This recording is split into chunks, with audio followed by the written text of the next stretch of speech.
Crickett, thank you so much for joining me today. Well, thank you for having me. Of course. I'm really excited to talk to you about all kinds of things regarding building trades, workforce development. But before we get started, for our viewers who might not know who you are, would you just introduce yourself and explain a little bit about the organizations that you work with? My name is Crickett Thomas-O'Dell. I have the pleasure of having two hats, one for Workforce Development Institute, WDI, and the other for the New York State Building and Construction Trades Council. At WDI, when I joined them about 2018, 2019, I was just so excited to be part of a statewide organization that focuses on our tagline, which is strengthening New York's workforce. And so we do that by collaborating with other workforce development professionals who are looking to do what we need to do in terms of helping the workforce. We have our initiatives that are in manufacturing, cannabis initiative. We also work for looking to make sure that childcare issues are there for solved for folks, and primarily, like I said, using our tagline to strengthen New York's workforce. So if that means that they need new skills, new training, new equipment, then WDI can step in and work with those folks, those employers, etc. And then on the other hat, for New York State Building and Construction Trades Council, which I started working for them pretty much full-time, if you will, about 4 years ago, pretty much deployed over to them through WDI. It's a collaboration. But the Building Trades Council serves about 200,000 construction and contractors, and our primary goal is not limited to, but focuses on making sure that we protect our unionized workforce, we protect those contractors who are part of our work, we make sure that when it comes to wage theft, when it comes to prevailing wages, when it comes to making sure that there's no harassment happening on work sites, and also making sure that our apprenticeship and training programs are top-notch. So we get to do that, again, through New York State. So you're very busy. You're busy. Can you kind of describe to me, with all of these hats that you're wearing, like what does a day-to-day kind of look like for you in your role? Fortunately, no 2 days are the same. Every day is a different day. I could be in Rochester attending a local Building Trades Council meeting with all the folks who make up that area in terms of talking about pre-apprenticeship programs or apprenticeship training. I could be in Manhattan speaking at a pre-apprenticeship graduation program. I could be sitting with a bunch of community-based organizations talking about wraparound services. So when it comes to childcare, transportation, emergency housing, how do we make sure that that is in place if we need that for our pre-apprenticeship programs? And I could be sitting and talking to someone like you about what it is that's important about the work that we do. So as I said, every day is a different day, which I enjoy because I would get bored very quickly if every day was the same day. And so being that statewide, I get to go from Buffalo to Long Island, up to Watertown, and everywhere through our beautiful state here of New York. And it is it's a beautiful state, and it's such a diverse state as well in terms of the architecture that you can find throughout our state. So I'm curious to learn more about what inspired you to join these organizations or to start on the career path that you're on. Interestingly, I had the opportunity to think about my career. I'm close to that big R retirement stage, and so thinking back, my alma mater reached out to me this year and wanted to present me with, a Distinguished Alumni Award. I'm like, why? What have I done? And so after I did my corporate stint, and I did work for the corporate world for about 10 years, I really wanted to get involved in doing something that made a difference in people's lives, that was service-minded, if you will. And so I've been fortunate that I went from the corporate life to working in higher ed, where I recruited young women to my actual alma mater, Russell Sage College. And then I've got to work with other organizations that were also service-minded in terms of not-for-profits, serving on boards and things like that. So for me, if I can do something that's going to change someone's life in a positive way, it's going to help them to become a better person. Even when it comes to teaching, I also get to, not as much recently because I'm traveling so much, but also just teaching in our dojo for karate. And the little 4-year-olds, our tiny tigers, helping them learn, oh, I can do that. To me, when you can make someone's life better, that's what's important to me. It's incredible. And And I think that you're the perfect person for, teaching a karate class or doing all the things that you do in your organizations, because you really do have a strong concept of empowering others. And so I think that that's something that I'd really like to kind of focus on in this episode is, talking about the workforce of our trades and how we can make things more equitable in the first place, but also getting more people in. So for us two, we're two women sitting here, we're both involved with the construction industry. However, there are a lot of women who are not. So I'd love to kind of learn more about your perspective on getting women to join the workforce and what that looks like. Absolutely. The old saying, you do something well, they want you to do more of it. And so when I was working strictly with WDI, I launched a pre-apprenticeship program in downtown South End of Albany, which is where I actually grew up. And it was designed so that the people in that community, mostly people of color, marginalized, disadvantaged, disenfranchised, would have a place where they could go to learn the trades. Now, when I came through school, I never knew about the building trades. We had shop class, we had home ec, but the girls had to go to home ec, the boys went to shop. And so never was experienced, in terms of learning about this industry that exists here. And so not until I joined WDI did I learn anything about organized labor and the trades and what an awesome opportunity it is for people as a career. And so moving, like I said, fast forward to now and seeing how, oh my gosh, you can join an organization, build a career, have family sustaining wages, security, stability, benefits, retirement plan, annuity, all those things, and not incur debt. Now, don't get me wrong, I'm not bashing college at all, because I drank that Kool-Aid. I did too. My husband drank that Kool-Aid. We fed it to our daughter. She drank it as well.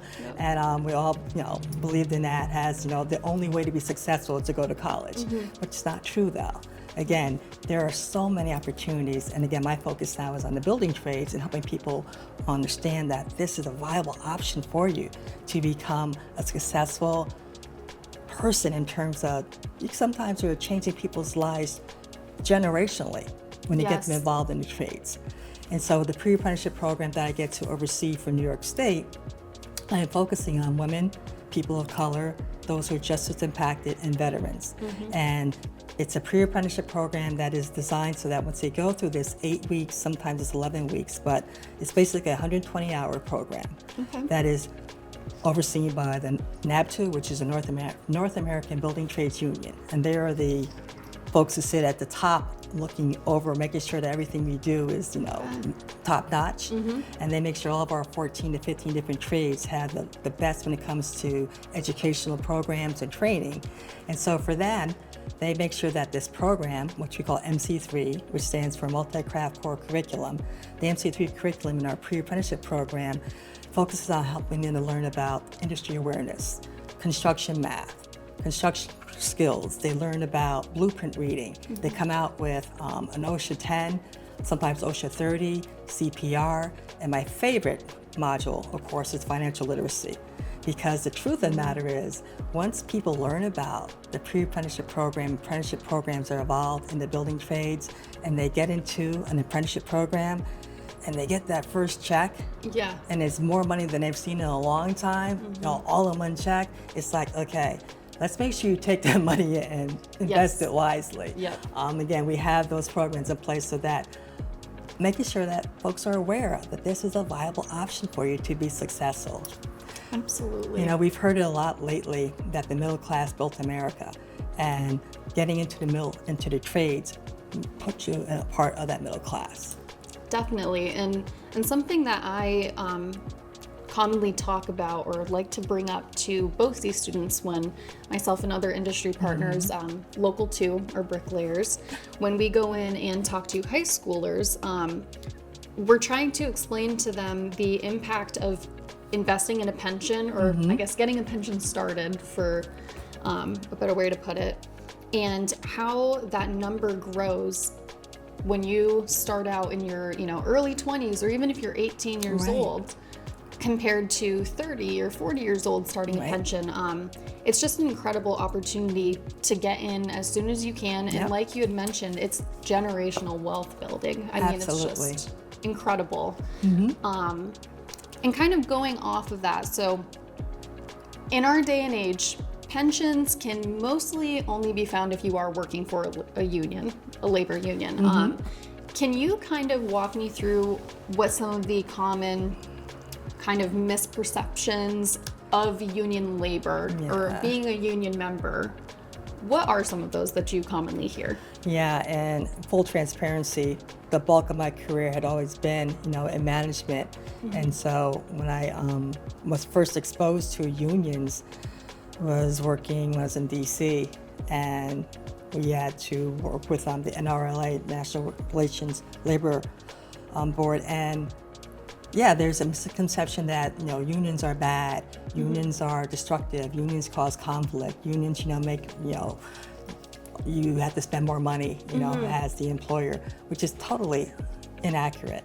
If anything, if you have a union inside your workforce, you are providing opportunity for those individuals, which are your employees, to have a voice, to be able to say, all right, these working conditions need to be, made better, etc. And they, in turn, feel more empowered themselves.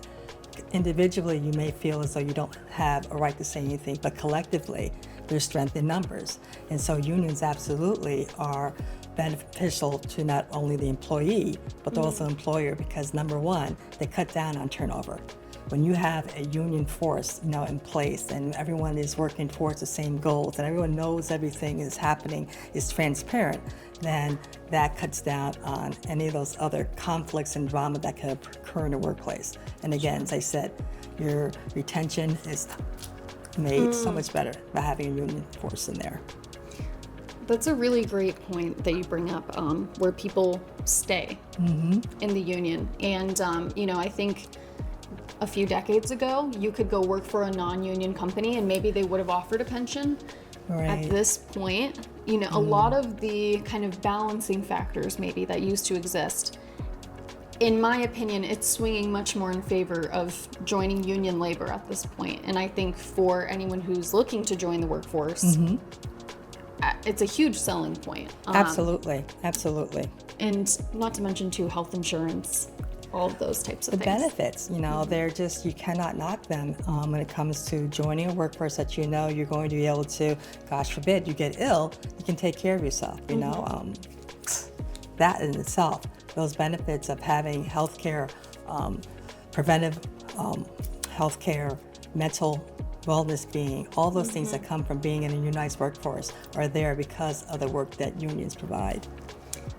And kind of, going off of that back to the conversation about women joining the workforce and things like that, what have you seen the unions across the board, so not just Bricklayers, but across the board, what accommodations are being made for women specifically in the workforce? Number one, we're recognizing that women can be just as strong. I've seen women who come into the work sites, and it's getting better, because in the past, and think about this next time you're out there driving and go past a work site, see who's working there.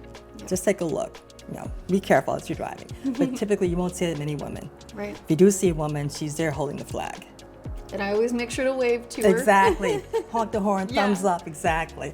But the fact of the matter is that women can do extraordinarily well when it comes to carpentry and plumbing and roofing and sheet metal workers and driving the big rigs, all of those. Electricians, they can do it all. And they can do it, just as well as a man can.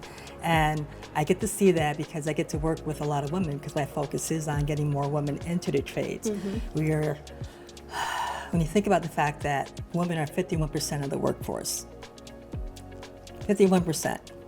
But when it comes to the construction industry, we are maybe around 11, and that's including, if you count the management, professional, and administrative women who are working inside the construction area, working at the union hall, etc. So we're counting those numbers as well. When it comes down to the actual skilled trades, women are around 6%. Wow. So yeah, we have a lot of work to do in terms of getting the word out there. And we're doing that. You mentioned BOCES earlier. I've been fortunate in working with a lot of our BOCES in terms of having one of my most favorite events is our signing day. Yes. And the month of March being Women in Construction Month, and being able to help women understand, young girls see that, wow, yeah, I can do this. Yes. And not be shunned away from it because, oh no, you should be doing home ec, if you will. Right. Exactly. But encouraging them. And so we're doing that because, as I shared with you, the numbers show that we have a lot of room to grow. Absolutely. And on the same side too, I know that you mentioned that you do a lot with trying to get minority groups to join the trade unions. Can you speak a little bit more about that and kind of any new progress that's been made on that front or stats that you might have? Yes, we look at the stats for people of color involved in the construction industry. It's not good. It's about 34-40% the last I looked in terms of the number of people of color. That's counting African American, Asian, Hispanic, all grouped into one, around 45%. Wow. So yeah, and again, go drive past a workforce or walk past a work site and look to see who's working there. And you won't see many people of color. You may see one or two at a work site. So we're working to change that. Yes. We're working with a lot of organizations. I mentioned CBOs, community-based organizations before. So I'm a member of the NAACP, a member of the Urban League, and those organizations are primarily for people of color. And so working on their committees for workforce development, economic development, I'm helping them understand too about, the construction industry is a viable industry. And so we actually have created a couple of pre-apprenticeship programs with, for instance, the electricians here locally that is focused specifically on people of color and getting them into the trades. And there's an organization called CBTU, the Coalition of Black Trade Unionists, and that covers all of our organized labor trades. Have not been as active here locally, but we're working on getting that up and running as well.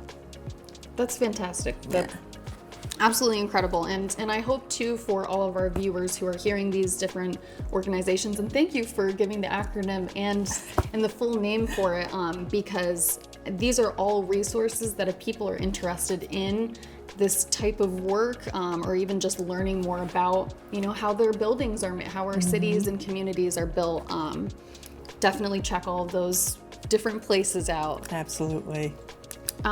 So a question that I have for you, and this kind of goes along with what we were just talking about, but what is the biggest challenge that you see for employees or people joining an apprenticeship program in this job market or current political climate even?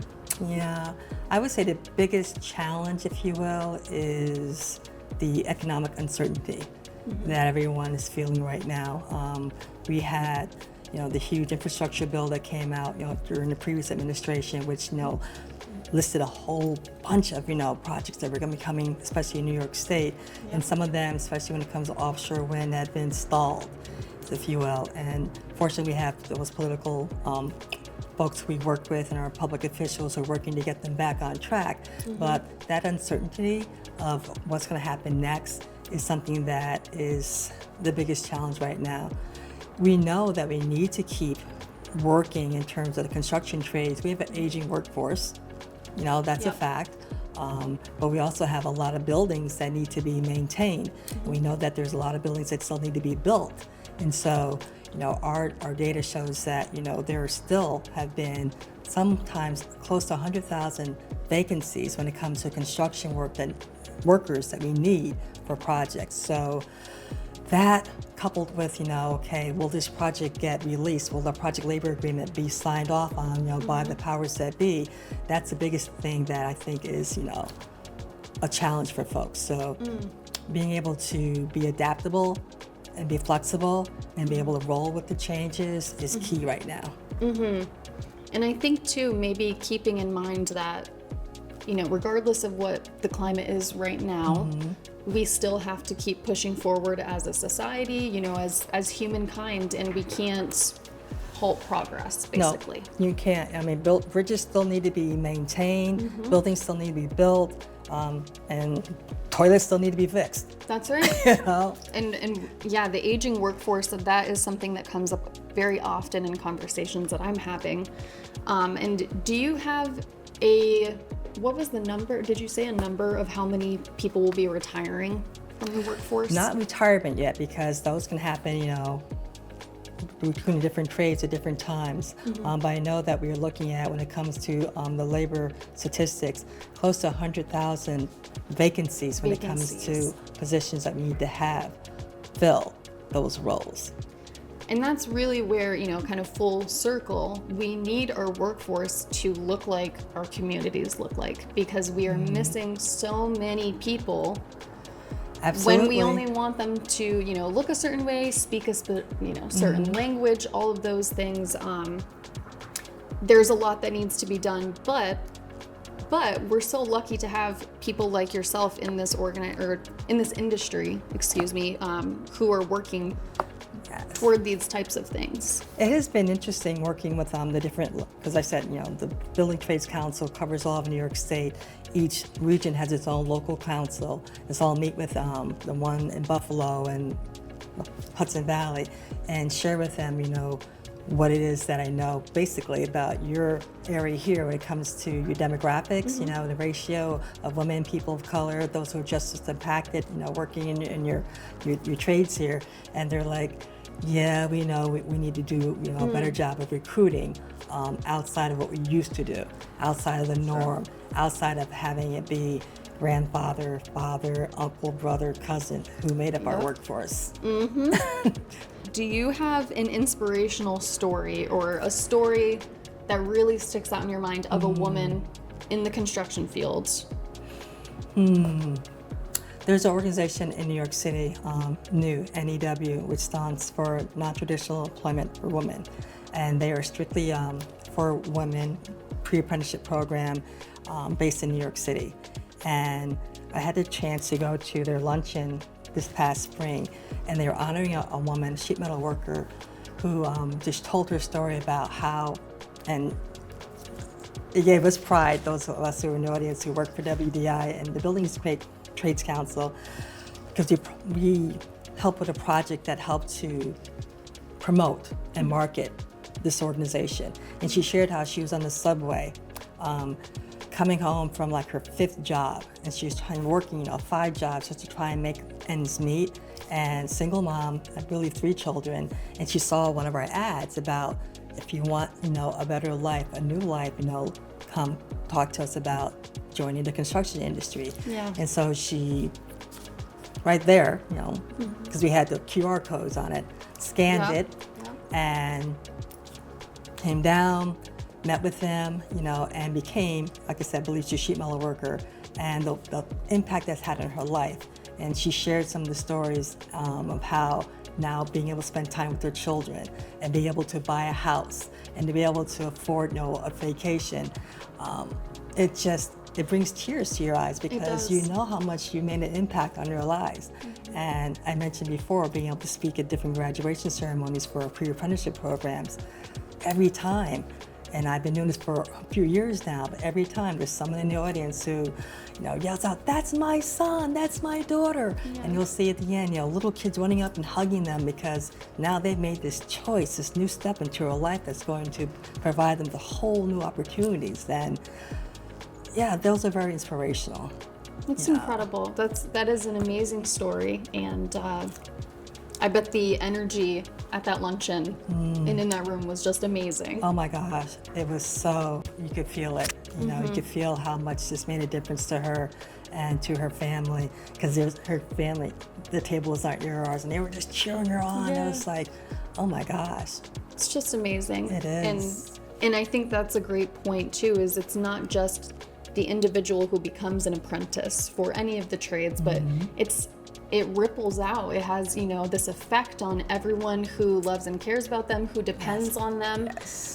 So, yeah, I think that this industry as a whole is just such an incredible place for women specifically to be, but just all groups of people. It really is becoming a much more inclusive and uplifting Absolutely. industry. The New York State Building Trades Council signed on with CEO of the Center for Employment Opportunities, which is an organization, they're nationwide, that works strictly with the justice impacted individuals. And so as they're coming out of incarceration, they're preparing them for the next step. And so we partnered with them, and we have what's called the UUP, Upstate Union Pathway. Okay. So we're working in Buffalo, Rochester, and Albany for the individuals to come into our pre-apprenticeship program, get the MC3 curriculum that we talked about earlier, and now go into the trades. And to be able to make an impact on someone's life who they made mistakes, in the past, and they did their time, if you will, but now we're providing with an opportunity for a second chance. Yeah. And again, I've talked to some of those individuals who've been through the program, who graduated, who are now actually on work sites, and they are just so thankful for the opportunity to be able to do something now positive and productive for themselves and their families. It's just amazing. And it's really incredible that we're opening, our doors to these folks, because rehabilitation is obviously, it's a very complex topic, but you have to, there can't just be nothing for people when they leave from being incarcerated. So I think that's incredible. And I know also the Bricklayers in particular, they have started to focus on that as well. So that's just incredible. What is something about the construction industry as a whole that you feel like the general public should be aware of and maybe they aren't already? As a whole, understanding that, number one, we are a viable economic industry. And I believe 2024, $2.2 trillion in construction. Wow. We're targeted to do just as well, if not better, given some of the constraints we've had with some of our projects that have been on pause, but very viable economic opportunity that we add to our base. And so I think people don't always recognize that the construction industry is huge, and it's important because, as I said earlier, you want to make sure that your buildings aren't falling apart and that they're built with standards that are going to make them safe. And so our industry is one that makes sure that happens. And I don't think folks recognize that, but I also know that those who are involved in the industry, they know it, because one of the things was shared with me recently is speaking to a group of teachers. We have a teacher ambassador collaboration with the New York State Department of Labor and with the New York State United Teachers. And so we're working with their teachers to help them understand that this is a career that you want to make sure, especially young women and children of color, understand it is something they can aspire to. When they get to walk past a building or a bridge or a work site and say to their children, I built that. Yeah. I helped to make that. I helped to, install the electricity there. That is so rewarding. That is something that you cannot take away from someone. And so I think in general, people need to understand that the work that construction industry does is very important and very, life-sustaining for not only, what we want to do, make sure that, like I said, the bridges you drive over are safe. Absolutely. But the feelings that it provides for people in terms of just their own self-worth is important. I love that. Yeah. Crickett, thank you so much for your time today and for sharing your experiences, your perspective on this. I just think it's absolutely incredible what you do, and I'm grateful for your time. So if you'd like to give a plug for your websites, we can give those to our viewers. Absolutely. Any information you like on what it is that we do in the construction industry in general, or about our pre-apprenticeship programs that we have available, please just reach out to me, Crickett Thomas-O'Dell, C-Thomas-O'Dell at WDINY.org. My phone number is out there all over the world, so 518-506-7920. I'd love to talk to you about the wonderful opportunities that are involved in the unionized construction industry. And for more information about Upstate Masonry Institute, you can visit masonrynetwork.org, or make sure to like and subscribe, hit the bell so that you'll be notified for new episodes. Thank you.